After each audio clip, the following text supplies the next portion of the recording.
Muy bien, pues vamos ahora, para ir cerrando con mayor fuerza, o haciendo un pequeño resumen de lo que tienen estos capítulos. Creo que este pequeño resumen incitará a nuestro deseo de querer saber más, de incursionar más, de poder beber mucho más de este maravilloso libro.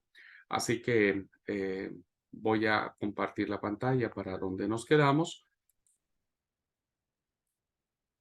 Y ahora estaríamos viendo el tema de resumen capítulo por capítulo. Es un breve resumen, insisto, ideas generales para que ustedes puedan ir desarrollando conceptos cuando algún día tengan que dar una charla. Estaría bueno dar una charla de esto a los jóvenes. Los jóvenes son muy prácticos.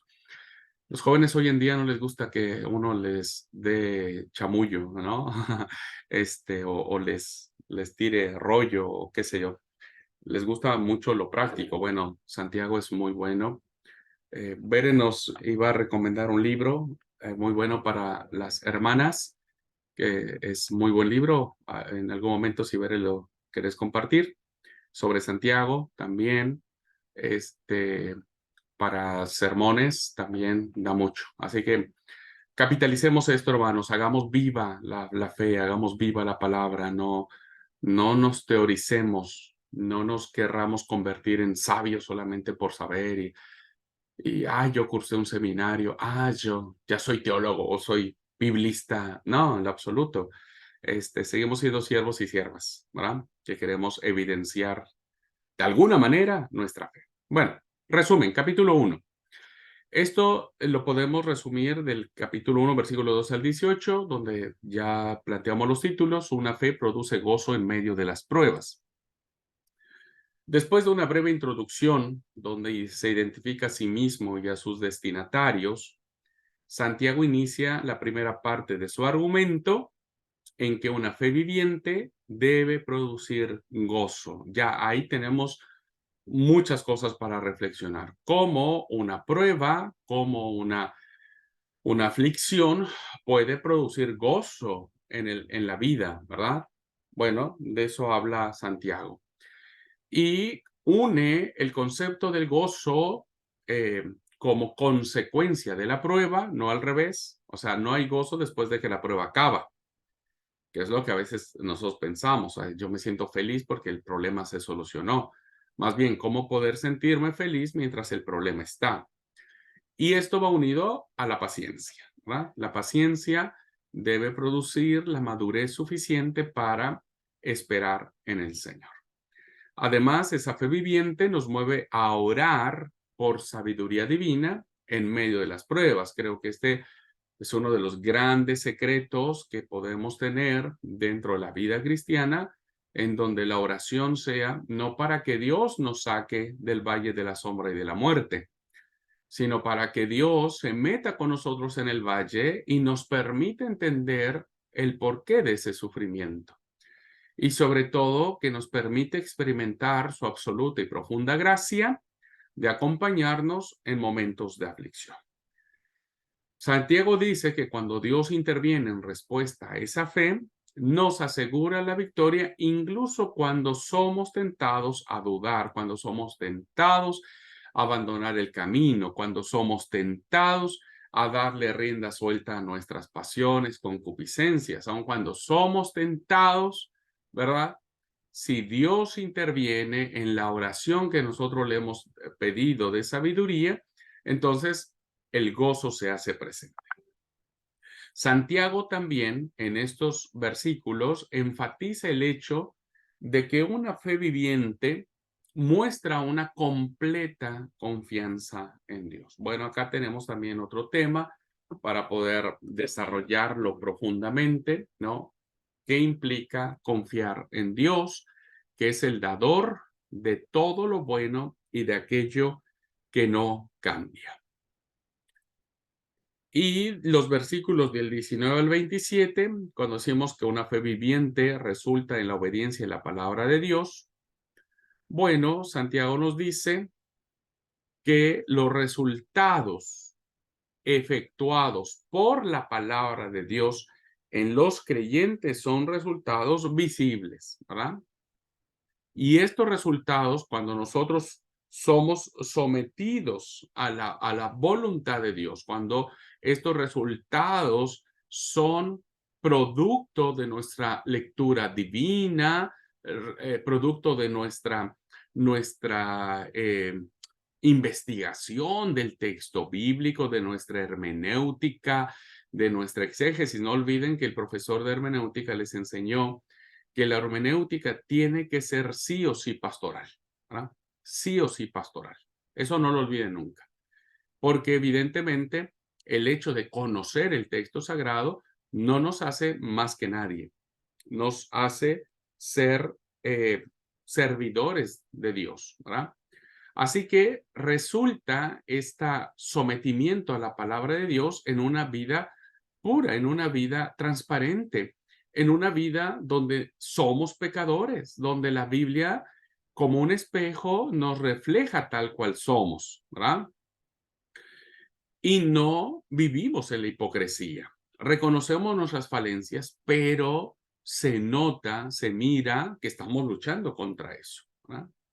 Hay una lucha. A veces lo logramos, a veces no, pero debemos nosotros obedecer a Dios y esa obediencia se traduce en actos de transformación. Quien no lo hace, pues se sigue engañando a sí mismo, ¿verdad? Nadie de nosotros nos gusta la gente hipócrita, ¿no? Aun cuando muchos de nosotros somos hipócritas con nosotros mismos, pensando que estamos bien, pensando que no necesitamos cambiar nada, pensándonos perfecto en todos los sentidos cuando realmente no lo somos, ¿verdad? Así que, ¿quién nos refleja eso? ¿Quién nos dice eso? Pues la palabra de Dios, ¿verdad?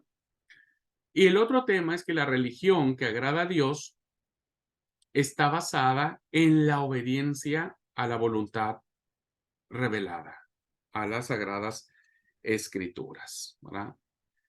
No está malo el concepto de religión. Conozco a muchos cristianos que están peleados con eso y dicen, no, Dios no quiere religión, quiere relación, ¿verdad? Entonces condenamos la religión en sí mismo y eso está mal, es un concepto equivocado, ¿verdad?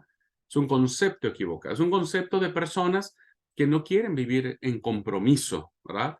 Porque ellos piensan que la vida cristiana es tener una relación con Dios, buena onda, todo bien, la gracia, el amor y todo bien, pero no hay compromiso. La religión nos compromete, ¿verdad?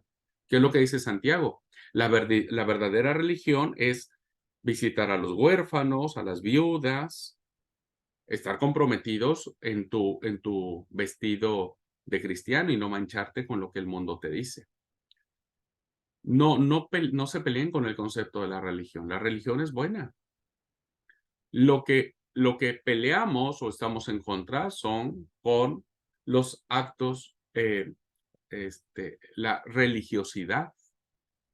Porque en la religiosidad no hay gracia, no hay amor, pero en la religión hay compromiso, producto del amor a Jesús, producto del amor a Jesús. Así es que si alguien dice, no, la religión no, esa ya está de moda, eso no, aquí es pura relación, bueno, Santiago lo dice claramente. Si quieres tener una relación con el Señor, pues debe estar comprometido como Jesús estuvo comprometido con los suyos, ¿verdad? Entonces, la religión es buena, ¿verdad? La religión basada en un compromiso fuerte por el que necesita, un compromiso fuerte por el que llora, un compromiso fuerte por el desvalido, un compromiso fuerte por el que pasa tribulación y un compromiso fuerte para no sucumbir ante las tentaciones del mundo. Así que hoy creo que nuestra religión cristiana, ¿verdad?, está basada en la salvación por la gracia suficiente de Jesucristo, pero que se manifiesta absoluta y poderosamente en una vida comprometida con el otro, ¿verdad? Y principalmente con el débil, con el desposeído. Eso es nuestra verdadera religión. Y claro que sí, vivimos una religión comprometida en el amor, ¿verdad? Bueno, este es el resumen más o menos ahí condensado de lo que Santiago trata en el capítulo 1. Mire, les estoy dando un montón de ideas secundarias, les estoy dando un montón de material queridos alumnos, para que ustedes no repitan un mismo sermón durante al menos un año. Tenemos para mucho. Bien, capítulo 2. ¿Qué vemos en el capítulo 2? Del versículo 1 al versículo 13 podríamos nosotros resumirlo en esta frase que dice: una fe viviente motiva la práctica de la imparcialidad. La imparcialidad, es decir, no hacer acepción de personas, mira hacia las cualidades internas de la vida. Armoniza con los propósitos de Dios, los propósitos que Él elige, y de esa manera se cumple con la verdadera ley, ¿verdad? Porque recuerden que la ley tiene que ver con el prójimo. Amar al Señor tu Dios y amar a tu prójimo como a ti mismo. El segundo punto que encontramos en el capítulo 2, del versículo 14 al 26, pues debe haber frutos en todo lo que hacemos. Este es el pasaje central de la epístola, ¿no? Este es el corazón de la epístola, el cual enfatiza más que todos la necesidad de tener una fe activa, una fe viviente, una fe en acción. La fe muerta, entre comillas, la que no da fruto, no puede salvar. Claro que no, claro que no. Es como la maldición de la higuera estéril. ¿Por qué el Señor maldice la higuera? Porque no tenía fruto. Entonces, nosotros no podemos salvar a nadie, no podemos darle de comer a alguien que tiene hambre y que se acerca debajo de un manzano. Permítanme usar estos términos botánicos, que por cierto, Santiago utiliza muchos términos botánicos para su carta. Si alguien se acerca, nosotros somos un manzano, se acerca porque quiere comer una manzana, tiene hambre y no encuentra ninguna manzana, pues no sé si le vamos a servir de algo, ¿verdad? La cuestión no es si la fe en Cristo puede salvar. Ese no es el problema. Santiago no está poniendo en duda la eficacia y la eficiencia de la fe de la salvación, bajo ninguna circunstancia. El tema es que si alguien dice que tiene fe, que ama a Jesús, que es su Señor, que aceptó a Cristo hace 20 años y que está en la iglesia verdadera, que nosotros somos los únicos que nos vamos a salvar, pero que no evidencia con frutos de justicia, entonces tiene una fe muerta. Tiene fe, pero muerta, ¿no? Así que una fe que no obra, aunque está relacionada con un credo ortodoxo, porque la fe evidentemente viene de Abraham, está muerta. Estos dos ejemplos, Abraham y Rahab, son ejemplos de una fe actuante. ¿Por qué eligieron obedecer a Dios más allá del costo que esto implicaba? Por eso nuestra religión es una religión comprometida. La religión cristiana debe ser una religión comprometida, basada en la fe, y la fe tiene costos. Y Abraham lo vivió y Rahab también, ¿no? Así que por eso Santiago dice, pero alguno dirá, así que, así también la fe, si no tiene obras, es muerte en sí misma, ¿no? Aquí hay un largo debate que no podríamos hacerlo hoy, pero estaría bueno tenerlo en algún momento, si la fe se puede perder, ¿verdad? Si la fe se puede perder. Yo creo que sí, yo en lo particular, pero he discutido con algunos compañeros, hermanos, que creen que no. Bueno, el debate es muy largo, pero si lo vemos desde el punto de vista de Santiago, dice que si alguien no tiene obras, entonces muere en sí mismo, ¿verdad? Y está hablando de muerte, la salvación es vida, el pecado es muerte. Entonces, pues si tu fe no tiene obra, no se evidencia, es muerta. Pero alguien dirá, tú tienes fe y yo tengo obras. Muéstrame tu fe sin obras y yo te mostraré mi fe por mis obras. Hay un juego de palabras aquí de personas que siguen justificándose de que no es necesario tener eh, ninguna obra. Así que este es el punto central. Santiago no está menospreciando la salvación por la fe en Jesucristo. Está diciendo que si alguien no obra conforme en esa fe, está menospreciando el sacrificio de Cristo, ¿verdad? Bueno, ese es el resumen del capítulo 2. Resumen del capítulo 3. El título podría ser, del 1 al 18, una fe viviente genera autocontrol.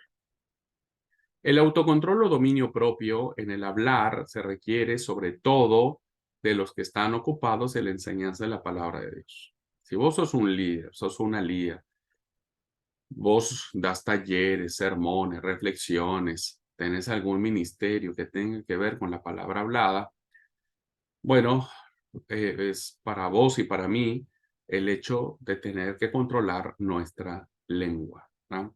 Terrible cuando una persona no se sujeta, cuando no se calla. Es terrible, es terrible. No hay forma que la gente pare de que deje de hablar sandeces y demás, ¿no? Y esas son personas que no tienen autocontrol o dominio propio y permiten que su lengua les controle. Así que y nosotros tenemos un ministerio de la palabra, este consejo es para nosotros. Si una persona es capaz de controlar su lengua, tiene sabiduría y permite que Dios controle su vida, ¿verdad? Quien no tiene este dominio propio de su lengua, pues termina incendiando todo, terriblemente todo, ¿verdad? Y no hace falta dar ejemplos para convencerlos de eso, ¿no? Nosotros lo hemos hecho, tal vez algunos de ustedes todavía no tienen dominio de su lengua, ¿no? O conocemos a alguien, algún líder, alguien que no tiene dominio de su lengua, no tiene sabiduría de Dios, es una persona insensata. Alguien que no tiene dominio propio es una persona insensata. Cuando uno le dice, bueno, para ya, guarda silencio. No, no me importa, yo voy a hablar, yo voy a decir, que sea, que se entere todo el mundo. Es insensatez, ¿verdad? Espero que mis alumnos no sean insensatos y de alguna otra manera aprendan o aprendamos a dominar nuestra lengua. La lengua no controlada entonces se convierte en un instrumento satánico. ¿Mm? Y habla de nuestra carnalidad, ¿no? Esto es así, o sea, eh, cuando alguien no tiene dominio de su lengua, está haciendo un instrumento de Satanás, ¿verdad? Y si le decís a alguien así, en plena perorata, este, te va a agarrar a las piñas por decir, mira, te pareces a Satanás, está siendo un instrumento del diablo. Y bueno, ahí se va a aprender más la persona. Pero la verdad, es lo que dice Santiago, qué sé yo, ¿ah? Somos un instrumento de Satanás si no controlamos nuestra lengua y evidenciamos nuestra carnalidad, nuestra carnalidad. Cuando dice, ay, ay, como pastor he visto a tantos hombres y mujeres así que en vez, a la principio me daba bronca, pero hoy ya digo, pobre gente, está evidenciando su pobreza espiritual, ¿verdad?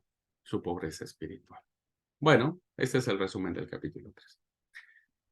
Capítulo 4 y el 5 en su primer apartado. Bueno, el primero tiene que ver con una fe que produce humildad, ¿verdad? Una fe que produce humildad. Si no se practica la fe viva, el resultado es carnal. Eso es así. Mire, hermanos, le digo a mi cuerpo pastoral, a la comisión administrativa, si ustedes no son espirituales, entonces van a actuar de manera carnal y van a decidir de manera carnal, ¿verdad? La fe viva, si no se practica, evidencia profundamente la carnalidad. ¿De dónde vienen las guerras, los pleitos entre nosotros? Dice Santiago. ¿De dónde? Pues no es de vuestras pasiones las cuales combaten en ustedes y que les terminan ganando. La mundanalidad siempre se torna en enemistad contra Dios y va a terminar en pleito con los hermanos, ¿no? Pues desgraciadamente seguimos viendo hermanos tan carnales que provocan chismes, murmuraciones, le dicen a uno al otro. Pasó en una iglesia donde había un conflicto entre familias y un sábado a la mañana salieron y empezaron a decirse de cosas fuera del templo. Yo dije, bueno, ahí se me salió el, lo marín de control y les reté muy fuerte, ¿no? Muy fuerte, que no puede ser. O sea, deshonran el sacrificio de Jesús, ¿no? Bueno, el otro tema es una fe viva distingue entre lo permanente y lo temporal. ¿Ah? ¿Qué quiere decir? Santiago advierte que la vida en este mundo es como vapor. Y eso, queridos hermanos, cada vez que alguien muy cercano a nosotros fallece, se hace evidente este concepto. La vida nuestra es como un vapor.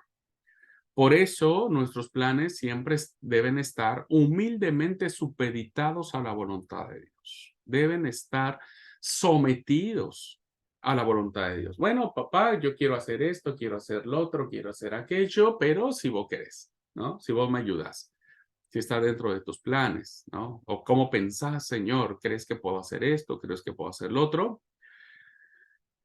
La vida es muy corta, queridos alumnos, como para vivirla de acuerdo a nuestras directrices. Hay que buscar la dirección de Dios. Miren que Dios es re bonito y Dios siempre nos va a dar cosas lindas para disfrutarlas. También las riquezas de esta tierra son temporales, perecederas, engañosas, por lo tanto no debemos poner nuestra confianza en las riquezas, ¿no? No digo que no tengamos que trabajar, digo que si por alcanzar un nivel de vida muy alto te estás matando la vida, descuidas a tu esposa, descuidas a tu esposo, no aprovechas a tus hijos, al rato todo eso que vos puedas hacer será nada, ¿verdad? Será algo que termine en nada. Bueno, ese es el resumen del capítulo 4. Y finalmente el capítulo 5, una fe viva se apoya en las escrituras. Santiago concluye su argumentación enfatizando las escrituras. Una fe viviente es impulsada por la esperanza de la segunda venida del Señor y ejemplificada por los sufrimientos y paciencia de los profetas. Santiago termina con la misma nota que comenzó al principio de su carta, con la oración, ¿no? Con la oración. Y quieren sabiduría, pídanla a Dios. Alguien está enfermo, llamen a los señores de la iglesia para que oren por ustedes y los unjan. La oración es una evidencia sólida de una fe viviente. Alguien dijo que si la palabra es el alimento, la oración es la respiración de la vida cristiana y solo los vivos respiran. ¿No? Santiago habla aquí de la oración de fe. La palabra es el alimento, la oración es la respiración. En conclusión, reiteramos que Santiago no estaba escribiendo enseñanzas sin propósitos o ideas que no tenían relación. Aunque son muchos temas muy variados uno de otros, él tenía un principio que unificaba todos sus conceptos y él establece en su carta, dice, una fe viviente produce la clase de obras que terminarán sí o sí honrando y glorificando a Dios, ¿no? Y esto es maravilloso. Muy bien, pues solamente para concluir un poco, las peculiaridades que tenemos en las ideas claves acá, solo para decir algo, ¿verdad?, sobre esta carta. La carta enfatiza la importancia de los frutos de una fe genuina. La palabra obras o su equivalente durante todos estos 5 capítulos se repite 14 veces. La fe y las obras no son contrarias, sino son resultado o consecuencia. ¿Ok? Hay más de 40 alusiones al Antiguo Testamento y más de 20 alusiones al Sermón del Monte que aparece en Mateo del 5 al 7. Es uno de los libros del Nuevo Testamento que utiliza el lenguaje figurado muchísimo, utiliza tipos, figuras que ayudan a exponer su enseñanza a la luz de la vida práctica. Por ejemplo, cuando habla olas del mar es un símil que quiere decir inestabilidad. Cuando habla de viento también es un símil que es incertidumbre. Cuando habla de vapor es una metáfora que alude a la transitoriedad de la vida. Cuando habla de espejo es un símbolo, una metáfora de la palabra de Dios.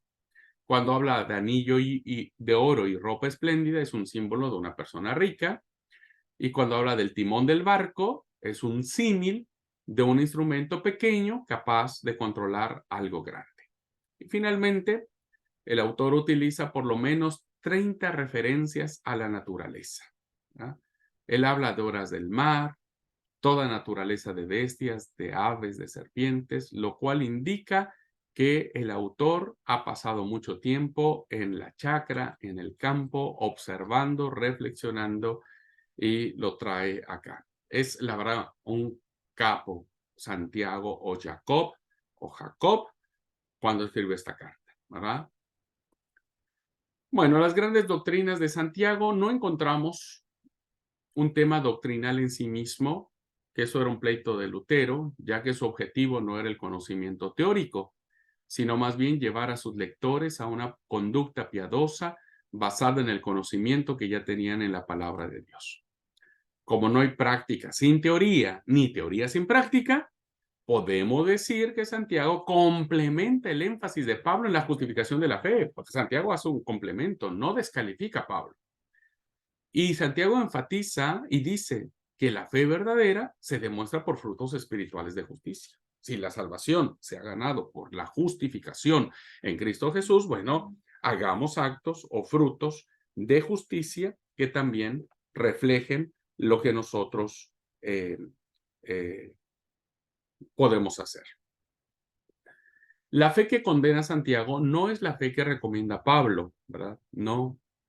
Más bien, la fe que Pablo predica es la misma fe que obra con los frutos que Santiago demanda de los que han creído. Pablo habla de la fe en relación con Dios, por lo cual somos declarados justos por Jesucristo. La salvación es por fe, es por gracia, sin las obras de la ley, ¿no? No son las obras de la ley las que nos salvan. Santiago habla de la misma manera. Dice que la fe en relación con los hombres, la cual obra en frutos que adornan la doctrina, como dijo el mismo Pablo en Tito, también dijo el Señor, por sus frutos los conoceréis. Hermanos, de verdad, ay, me encantaría tener mucho más tiempo para seguir explicando esto, porque creo que esto viene todo. Usen, por ejemplo, la materia del ministerio educativo. Y bueno, Santiago no se pierde tanto en el Antiguo Testamento, sí nos habla de Abraham, nos habla de Rahab, nos habla de Elías, nos habla de Job, ¿se dieron cuenta? Pero él pasa en el mundo de ahora, toda su carta está en aplicación, aplicación, aplicación, aplicación, aplicación, ¿verdad? Implementación, implementa esto, hace el otro. Bueno, este es un muy hermoso ejemplo de método de enseñanza, ¿verdad? De alguien tan creativo como Santiago que echa mano de cuerpo humano, ¿no? Que echa mano de símbolos del cuerpo humano, que echa mano de símbolos botánicos, usa figuras literarias como vimos, onda del mar, viento, sol, calor, neblina, lluvia. Usa ejemplos o palabras de botánica como flor, primicias, bosque, higuera, vid, semilla. Usa figuras derivadas de objetos inanimados, es que no tienen vida, pero que les da vida a él, como el espejo, freno, anillo de oro, ropa espléndida, vestido andrajoso, estrado, barco, timón. Usa figuras derivadas del cuerpo, de anatomía, como rostro, lengua, cuerpo, corazón, e incluso usa figuras derivadas de la zoología, es decir, del mundo de los animales, como el caballo, o un montón de especies de animales, ¿no es cierto?, que son difíciles de ser controlados. La verdad que es un uso muy creativo de enseñanza que usa Santiago, ¿verdad? Bueno, hay frutos, hay evidencia, y hermanos, si no llegamos a esto del entendimiento de que si una vida cristiana no es práctica, está muerta. Discúlpenme, así cursen ustedes 1000 seminarios, así se lean 1000 libros, así sean ustedes los consagrados de mayor jerarquía en su congregación, así sean lo que sean, queridos alumnos.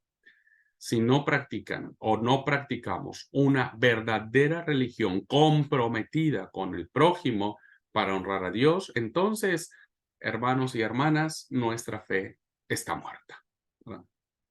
Y entonces algún día escucharemos eso que dice, Señor, en tu nombre eché fuera demonios, en tu nombre sanamos enfermos, en tu nombre hicimos un montón de cosas, y el Señor nos dirá, apartaos de mí, oradores de maldad, porque no los conozco. Bueno, termino, hermanos, con los pasajes más famosos de esta epístola que nos hemos aprendido casi de memoria. Tened por sumo gozo cuando os halléis en diversas pruebas, 1:5 dice, y si alguno de vosotros tiene falta de sabiduría, pídala a Dios, el cual da a todos abundantemente y sin reproche, y le será dada. 1:12 dice, bienaventurado el varón que soporta la tentación, porque cuando haya resistido la prueba, recibirá la corona de vida que Dios ha prometido a los que le aman. 1:13-15, el proceso de la tentación, que eso es un pasaje muy interesante. Ser hacedores de la palabra y no tan solamente oidores de ella. La religión pura, refrenar la lengua, visitar a los necesitados y guardarse en santidad. Esa es una religión que ojalá y revaloremos nuevamente. 2:10, cualquiera que guarde toda la ley pero ofendiera en un punto se hace culpable de todos, ¿no? Estaría bueno que algún día prediquen o investiguen qué es lo que quiere decir este texto. La otra dice que la fe verdadera se evidencia por obras, el capítulo de la lengua, y este versículo que todos no sabemos que dice, al que sabe hacer lo bueno y no lo hace, le es pecado, ¿no? Le es pecado. Muy bien. Podríamos pasarnos mucho tiempo hablando sobre el libro de Santiago. Pero con esto que hemos tenido es material suficiente, hermanos, para que ustedes puedan hacer su propio estudio, su propia investigación, puedan acercarse a este libro y profundizarlo más y predicarlo, ¿verdad? Y predicarlo. La verdad que es maravilloso. Ojalá nuestras iglesias y nosotros mismos entendamos que Dios, el reino, necesita fe vivas, actuantes, espirituales, comprometidas, profundas. Oh, sería maravilloso. Y dejarnos de estar en el chisme y en el juzgamiento y en la murmuración y en hacer grupitos y la familia tal con la familia tal y que este sí, que este no. Ay, dejémonos ya de esas tonterías y comprometámonos, ¿no es cierto?, con un evangelio que lo redime, lo restaura todo y que sigue sosteniendo el pilar de la salvación por la fe en Jesucristo, pero que debe evidenciarse en frutos. Bueno, así es como termino la clase de este libro de Santiago. ¿Alguna pregunta, algún comentario, algo que quieran hacer? Tenemos 1 minuto para hacerlo. Ay, ay, ay, yo al final ya me fui corriendo, ¿vieron? Al principio la conversa es muy linda, pero ya después yo ando corriendo para todos lados, como desesperado. Muy bien, ¿alguna pregunta, comentario, hermanos? ¿Algo me pude dar a entender? No sé si fui claro. Adelante, Liti. Buenas tardes a todos. Paz. Y creo que está muy interesante, ¿no? Santiago nos habla de una manera tan práctica y con ese mismo sentir, ¿no? Como dice usted, que los cristianos somos complicados, ¿no? Y es de una buena vez reaccionar y vivir esa realidad de no complicarnos y bueno, manos a la obra, de tener esa fe ferviente, esa fe viva, ¿no? Muy interesante, hermosa clase. Yo el libro lo voy a obtener y seguramente mucho más vamos a aprender de allí. Hermosa clase, gracias. Muy bien, Liti, sí, sí. Miren, ya si no podemos cambiar la iglesia, me conformo con que mis alumnos sí. Me conformo con que ustedes sí, ¿verdad? Ya eso va a ser una linda ganancia. Muy bien, pues, ¿alguna otra pregunta, duda, comentario? Estamos en proceso. Sí, solo que en algunos hay que acelerar el proceso, porque algunos me dicen, ay, pastor, pero yo estoy en proceso. Sí, hermano, pero usted tiene 30 años en proceso. Métale ficha, póngale quinta al auto, porque esto de que estar en proceso me suena más a pretexto, ¿verdad?, que a una realidad. Entonces, pero sí, estamos en proceso, obvio que estamos en proceso, pero sí, a veces hay que meterle quinta o sexta. Tal cual, así es, pastor. No, en verdad muy claro, muy lindo, muy hermosa clase. Gracias. Bueno, me alegra. Dios les bendiga. Cuídense mucho, hermanos. Nos vemos en la próxima clase. En esta materia vamos a abordar las epístolas, ¿cómo se llama? De Pedro, ¿verdad? La epístola de Pedro. Bien, como tengo muy poquito tiempo, yo sé que no va a haber tiempo para que me reclamen y para que su lengua se descontrole en contra mía. Bueno, les quiero informar, ¿no es cierto?, que el examen que vamos a tener para aprobar esta materia va a ser oral. Yo les voy a dar una fecha y un horario, nos vamos a conectar de manera personal y vamos a tener el examen oral, ¿ok? Ustedes y yo por este medio, y sin ninguna nota, ninguna machete, nada, vamos a tener el examen. Va a ser de manera oral, ¿ok? Bueno, gente hermosa, Dios les bendiga. Por eso aproveché el horario, dije, bueno, listo, nadie me va a reclamar. Dios les bendiga, abrazos, nos vemos la próxima clase. Yo me encargo, compañeros, no se preocupen.